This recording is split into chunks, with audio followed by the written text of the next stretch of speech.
अंतर्राष्ट्रीय महिला दिवस का मौका है। हमारी आधी आबादी महफूज और सुरक्षित महसूस कर सके तो पूरा दायित्व समाज पर आ जाता है। ऐसे में एनडीटीवी उबर एक खास मुहिम लेकर आए हैं, रोशन दिल्ली, और कोशिश यही है कि जो वातावरण है सुरक्षित बनाया जा सके। और हमारे साथ खास मेहमान आज मौजूद हैं इस कार्यक्रम में। आपको बता दें, प्रदीप परमेश्वरन प्रेसिडेंट हैं उबर इंडिया साउथ एशिया के, सत्येंद्र जैन हमारे साथ कैबिनेट मिनिस्टर दिल्ली के मौजूद हैं, रेखा शर्मा चेयरपर्सन हैं नेशनल कमीशन फॉर विमेन की, गुलपनाग एक्ट्रेस हैं, मधुर वर्मा दिल्ली पुलिस से हैं, वरिष्ठ अधिकारी हैं, Monika Kumar managing trustee psychologist Manas NGO से हैं। तो सत्येंद्र जी के सबसे पहले मैं आऊँगी आपके पास। सब महिलाओं की जो सुरक्षा है वो एक अहम मुद्दा बन जाता है, ख़ास तौर से जब ऐसे महिला दिवस आ जाते हैं। क्या सोच है, कैसे आगे इसमें बढ़ा जा सकता है, ख़ास कर अगर हम सड़कों में लाइटिंग को देखें, रोशनी को देखें? तो देखिए, महिला सुरक्षा का जो मुद्दा है ना, महिला दिवस पर नहीं, पूरे साल ही है, हमेशा ही है। और दिल्ली के अंदर, दिल्ली देश की कैपिटल है, कैपिटल होने के बावजूद भी जो सुरक्षा होनी चाहिए उस सुरक्षा के हिसाब से बहुत नीचे है। तो हमारे को इसके बारे में काफ़ी सेंसिटिव होने की ज़रूरत है। सरकारें अक्सर अपनी रेस्पॉन्सिबिलिटी छोड़ देती हैं। वो कहते हैं भी जनता को सेंसिटिव कर दो, जनता को खुद कर लेना चाहिए। इसके दो पार्ट हैं। एक तो जैसे हम लाइटिंग कर रहे हैं, सीसीटीवी कैमरा लगा रहे हैं ताकि लोगों को लाइटेड रहे, डार्क स्पॉट्स ना हो। दिल्ली के अंदर पिछले साल हमने 16,000 के करीब लाइटें लगाई थी। जितने मार्शल्स की भी बात थी सर जब आए थे, बसेज में हमने मार्शल्स लगाए, बसेज के अंदर लगाए। 1.5 लाख कैमरा हमने लगाने स्टार्ट कर दिए दिल्ली के अंदर। 1.5 लाख अगले साल में फिर से लगाए जाएंगे। 3 लाख कैमरा लगा रहे हैं। पर इसके अलावा सरकार को सख्त होना चाहिए। आज होता क्या है कि हम लोग सोचते हैं कि कोई निर्भया जैसा कांड होगा तभी हम कुछ करेंगे। छोटी छोटी शिकायतों के ऊपर बहुत लैक्स एटीट्यूड होता है, उनको कोई सख्त एक्शन नहीं होता।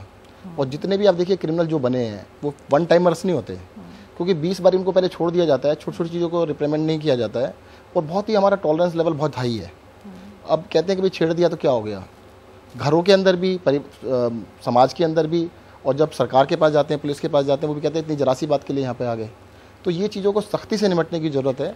अगर छोटी चीज़ों को छोटी कह के छोड़ देंगे तो ये बात बनने वाली नहीं है। सख्ती पूरे समाज से आएगी, हर पक्ष से आएगी, सबसे ज़्यादा सरकार से। प्रदीप जी, मैं आपसे जानना चाहूँगी, ये मुहिम के बारे में कैसे आपने सोचा कि जो एक तरह से जो सड़कें हैं हमारी, और इनको और रोशन किया जाए। बहुत ज़रूरत है, तमाम क्षेत्र हैं, दिल्ली बहुत बड़ी है, देश की राजधानी है, लेकिन फिर भी तमाम सड़कें ऐसी हैं जो अभी भी अंधेर में हैं और उससे क्राइम रेट बढ़ता है।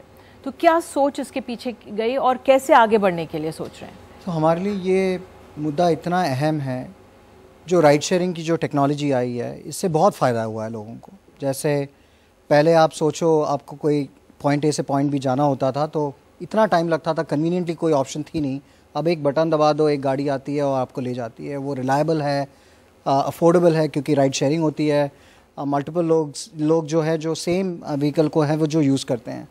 लेकिन अगर उसकी अडॉप्शन को हमको बढ़ाना है और कन्वीनियंस जो ट्रांसपोर्ट की है वो सबको पहुंचाना है, safety is by far the most important issue.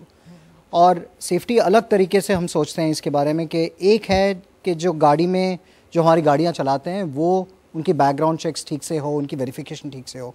लेकिन एक बार कोई पैसेंजर है वो गाड़ी में बैठ जाए, अगर रोशनी हो तो बहुत ज़्यादा सेफ़ महसूस करते हैं। लेकिन अगर डार्क कॉर्नर्स में चले जाते हैं वहाँ पे रिस्क बढ़ता है और जो सेफ्टी का परसेप्शन है वो भी ख़राब होता है। तो इस वजह से हम ये चाहते हैं कि सेफ्टी का जो मुद्दा है वो हम होलिस्टिकली देखें। उसमें लाइटिंग की जो इशू है उससे हम शुरुआत करें, लेकिन उसके बाद जो बाकी जो इश्यूज़ हैं जो काफ़ी अहमियत रखती हैं उस पर भी हम थोड़ा सा फोकस करें। रेखा मैम, आपको क्या लगता है, जो ये अगर हम फोकस करें, एक छोटा कदम ही माने, कितना अहम होगा ये महिलाओं के लिए, ख़ास तौर से जो क्राइम रेट है उसको संभालने में? लाइटिंग बहुत बहुत बड़ा पहला कदम है। अभी भी हम बहुत दूर हैं, जितना रोशन होना चाहिए दिल्ली को उतना नहीं है। और ये मेरे पास बहुत सारी ऐसी कंप्लेंट्स आती हैं, जहां आज ही मैं बता रही थी प्रदीप जी को कि एक कंप्लेंट बहुत वेग है, जैसे उसकी लड़की की जल्दी शादी कर रहे हैं और ज़बरदस्ती शादी कर रहे हैं और लड़की शादी नहीं करना चाह रही। उसकी माँ आके मुझे कहती है कि रात को 11 बजे लौटती है, मुझे फ़िक्र रहती है, इसलिए मैं उसकी शादी करना चाहती। देखिए कहाँ से कहाँ तक। अगर हम विमेन एम्पावरमेंट की बात करते हैं तो सेफ्टी सबसे पहले। अगर उसकी सेफ्टी ही नहीं है तो वो एम्पावरमेंट कहाँ से, बाहर कैसे निकलेगी, काम कैसे करेगी? पेरेंट्स ही नहीं काम करने देंगे। तो यहाँ पर ये लाइटिंग हो या कैमरास हो, लेकिन देखा ये गया है कि जहाँ भी कोई ऐसी घटना घटती है तो पहली चीज़ कैमरे को जब चेक किया जाता है तो कैमरा काम नहीं कर रहा होता। कैमरे लगाने के साथ साथ ये अश्योर करना कि वो काम कर रहे हैं, ये भी सरकार की बहुत बड़ी एक जिम्मेवारी है। और जब ये एक छोटा स्टेप है, मैं ये कहती हूँ, ये नहीं है कि हम बहुत कुछ चेंज कर देंगे इन दोनों चीज़ों से, लेकिन कम से कम औरत बाहर निकलेगी, साहस होगा, और उसके पीछे जो घर वाले बैठे होंगे उनको भी ये फिक्र नहीं होगी कि कहीं अंधेरे में जा रही है या इसी सिक्योरिटी इसकी प्रॉब्लम में आ जाएगी। मैं दोनों को, एनडीटीवी और उबर को, इसके लिए बधाई देना चाहूँगी कि शुरुआत की है इन्होंने। आगे आने वाले टाइम में और बहुत काम बाकी है। गुल, आपसे क्योंकि आपको पूरे देश में लोग जानते हैं और आपको मैंने ट्विटर पे देखा है बाइक भी चलाती हैं, तो एक ऐसी महिला जो बाइक भी चलाती है, एक्ट्रेस तो आप हैं ही, उस लिहाज से क्या आप महसूस करती हैं जब आप सड़क पे निकलती हैं, और क्या आम एक लड़की महसूस करती होगी, और अगर हमारी सड़कें रोशन होंगी उसका असर क्या होगा? देखिए, मेरा ये मानना है कि महिला सशक्तिकरण बिना महिलाओं की सुरक्षा के अधूरा है। तो सब, जैसा कि आपने भी कहा, जब तक महिलाएं, औरतें पब्लिक स्पेसेस में सेफ़ नहीं फील कर पाएंगी तब तक वो एम्पावर्ड नहीं है। जहाँ तक रही बात रोशनी की, मैं भी बधाई देना चाहूँगी एनडीटीवी और उबर को इस इनिशिएटिव के लिए, क्योंकि रोशनी से बहुत बड़ा फ़र्क पड़ता है। क्योंकि एक तो आपको मालूम पड़ता है कि आप जहाँ जा रही हैं वहाँ पर कोई इधर उधर तो नहीं खड़ा जो आपको शायद जहाँ पे हावी हो सके। दूसरी बात यह है कि मैं दोनों दिल्ली और बम्बई में रह चुकी हूँ, और मेरा ये नज़रिया है कि जो एक लैक ऑफ सेफ्टी हम दिल्ली की महिलाएं महसूस करती हैं, उसके दो कारण हैं। कारण तो खैर बहुत हैं, लेकिन आज इस मुद्दे पर जो हम चर्चा कर रहे हैं उसके दृष्टिकोण से उसके दो मेन कारण हैं। एक तो कि जो लॉ इन्फोर्समेंट मैकेनिज़्म है, और या कि जिसे हम लॉ एंड ऑर्डर इशू का, उस पर थोड़ा सा शायद महिलाओं का faith, Madhu ji, I don't mean disrespect, but वो एक, I am saying this as a stakeholder जो दिल्ली में रह चुकी है और जो बम्बई में रहती है, कि वो एक फीलिंग सी कि मुझे रिड्रेसल मिलेगा, या फिर मैं छोटी सी कंप्लेंट लेके, जैसा मिनिस्टर साहब ने कहा अभी, अगर छोटी सी कंप्लेंट लेके जाऊंगी तो शायद मुझे सीरियसली नहीं लिया जाएगा। और दूसरी बात कि जिसकी जो मेन मुद्दा है आज का, कि इतनी डार्कनेस बहुत जगहों में है कि आप अगर अपने मेट्रो स्टेशन से घर की तरफ जा रही हैं या फिर आप अपने बस स्टैंड से घर की तरफ जा रही हैं, तो आपको वो लास्ट माइल कनेक्टिविटी में सेफ्टी नहीं फील होती। और शॉर्ट टर्म में ये एड्रेस करना है कि ये जो छोटे स्टेप्स हम ले सकते हैं कि secure modes of transportation through rides like से उबर एंड अदर सिमिलर प्रोवाइडर्स, और स्ट्रीट लाइटिंग, ये छोटे स्टेप्स हैं जो आपको शॉर्ट टर्म में सोल्यूशन प्रोवाइड कर सकते हैं और वो गैप ब्रिज कर सकते हैं। क्योंकि मैं देख रही थी दिल्ली सरकार, सत्येंद्र जैन ने बहुत मदद की है इस पूरी मुहिम में, और ख़ास तौर से जो कुछ ऐसे एरियाज़ हैं जहाँ पर हमें रोशनी की ज़रूरत थी, तो जो कोऑपरेशन मिला है वो बहुत अहम है। लेकिन मधुर, मैं आपके पास आऊँगी।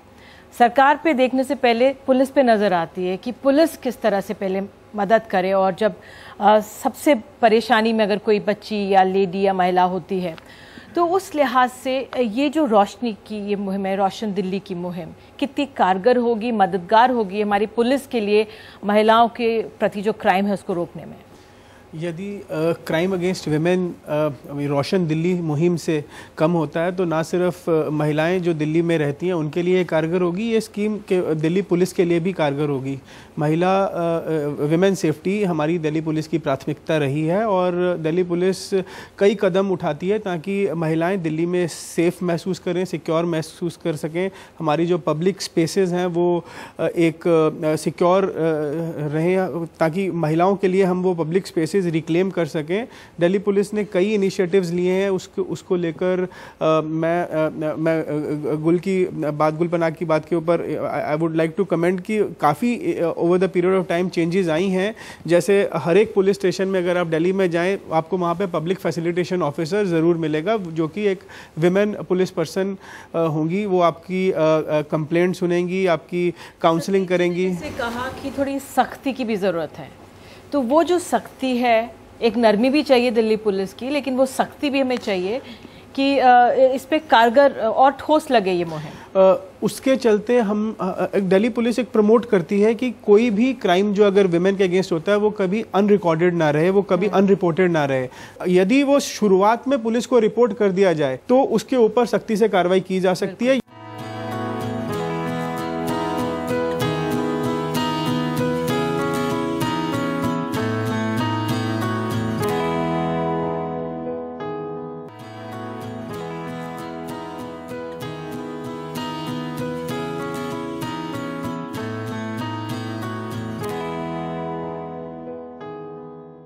अगर मोनिका मैं आपसे जानना चाहूँ, साइकोलॉजिकली अगर रोशनी दिखती है तो एक लगता है कि शायद हम सुरक्षित हैं, महफूज हैं।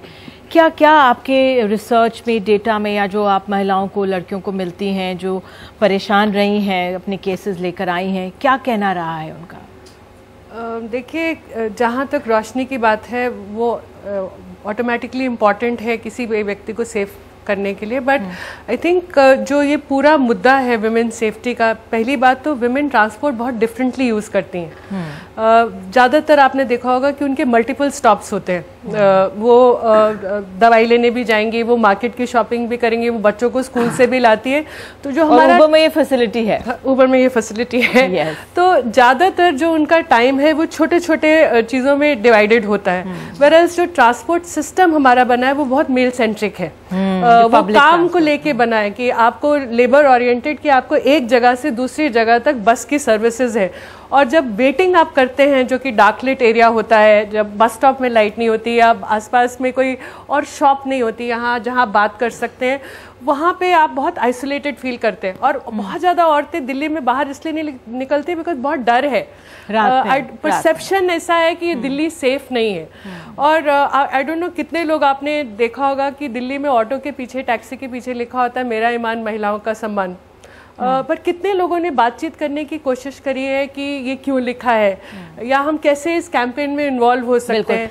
दिल्ली सरकार के साथ हम मिलके 4 लाख से ज़्यादा ड्राइवर्स को जेंडर सेंसिटाइज कर चुके हैं। तो ये मुहिम तभी हो सकता है, और वो उबर वो इनिशिएटिव ले रहा है जहाँ पे हम ये सब काम कर रहे हैं। ठीक है मोनिका, मैं सत्येंद्र जी के पास आऊँगी। सत्येंद्र जी, एरिया एक तो हमारी वो दिल्ली है जो चमकती दमकती दिल्ली है, जो बड़ी बड़ी अच्छी सड़कें हैं, वैसी कॉलोनीज़ हैं, लेकिन एक वैसी हमारी दिल्ली भी है जहाँ पे हाशिए में लोग रहते हैं। तो मधुर बता रहे थे कि सेंसिटाइज किया जा रहा है, पुलिस वाले जाते हैं, लोगों को जेंडर सेंसिटाइजेशन की बात हो रही है। लेकिन जब अगर इस मुहिम को आगे ले जाना है तो कैसे आप सोच रहे हैं आगे ये बढ़ सकती है मुहिम? क्या दोनों तरफ से, दोनों एरिया से आप सड़कें चुनेंगे, या किस तरह से आप देख रहे हैं? दोनों नहीं, दिल्ली के अंदर कोई भी अगर सड़क है, इर्रेस्पेक्टिव ऑफ जुडिशन किस डिपार्टमेंट का आता है, जैसे आपने भी किया, मैंने बताया कि आप भी हमें बताइएगा। पिछले साल हमने सेफ्टी पिन से सर्वे कराया था, जितने भी पॉइंट बताए गए सब जगह हमने लाइटिंग कर दी थी। इस साल हमने फिर से उनको दिया है कि जो भी बच गए हैं दोबारा से बताइएगा।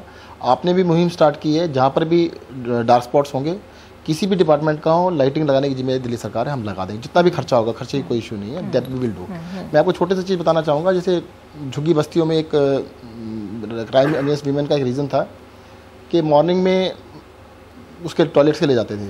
तो पिछले 3 साल के अंदर 18,000 टॉयलेट्स हमने बनाए हैं, साइलेंटली बनाए हैं। पूरे देश के अंदर इतनी ज़्यादा टॉयलेट, अब दिल्ली ओपन डेफिकेशन फ्री है। दिल्ली में बने हैं जी, 18,000 टॉयलेट्स हमने बना दिए हैं जी। और सिर्फ 2,000 टॉयलेट और बनाने हैं, 18,000 हम बना के कंप्लीट कर चुके हैं, और जो कि बहुत ही अच्छी क्वालिटी के बनाए गए हैं। और उनके अंदर पहले जो थोड़े बहुत थे उसमें फीस लगती थी, वो भी हमने फ्री किया। क्यों? जब सर्वे किया तो जैसे महिलाओं को लगता है घर में 4-5 लोग हैं, अब 5 लोगों के लिए दिन में 2 बार 10 रुपये लग गए, तो उनके लिए 300 रुपये महीना बहुत बड़ा खर्चा होता था, बहुत बड़ा खर्चा। तो हमने वो बिल्कुल फ्री कर दिया है कि, और 24 घंटे कर दिया। मेंटेन कैसे रहेंगे? मेंटेन सरकार करती है। अच्छा, सरकार ने अपने एजेंसीज लगा के खुद मेंटेन कर रही है, सरकार ने अपने पैसे से बनाया है। साथ ही साथ हमने 24 घंटे भी किया, अदरवाइज रात को 9 बजे बंद हो जाते थे, सुबह 6 बजे खुलते थे। तो रात को अगर जाना है तो फिर ओपन में जाएंगे तो ज़्यादा और भी ज़्यादा रिस्क होगा। तो हमने क्या किया कि पार्टली, जैसे एक टॉयलेट कॉम्प्लेक्स में 20 सीट्स हैं या 30 सीट्स हैं, उसमें 4 या 5 सीटें रात को सारी रात चलती हैं। तो इस तरह के भी सेफ्टी मेजर्स हमने लिए हैं। इस तरह DTC बसेस के अंदर बस मार्शल्स लगाए, और जैसे CCTV कैमरा हम लगाने जा रहे हैं, 1.5 लाख कैमरे इमीडिएटली लगने स्टार्ट हो चुके हैं पूरी दिल्ली में, जो कि अगले 2-3 महीने में कंप्लीट हो जाएंगे। मैं लाइटिंग की इसलिए बात कर रही थी क्योंकि यहाँ से मूलचंद से एक बारी हम लोग मेट्रो के लिए जा रहे थे हम लोग, तो जो मूलचंद जो बिल्कुल सेंटर ऑफ एक तरह से दिल्ली है, तो उसका जो बाईपास है वहाँ पे अंधेरा था।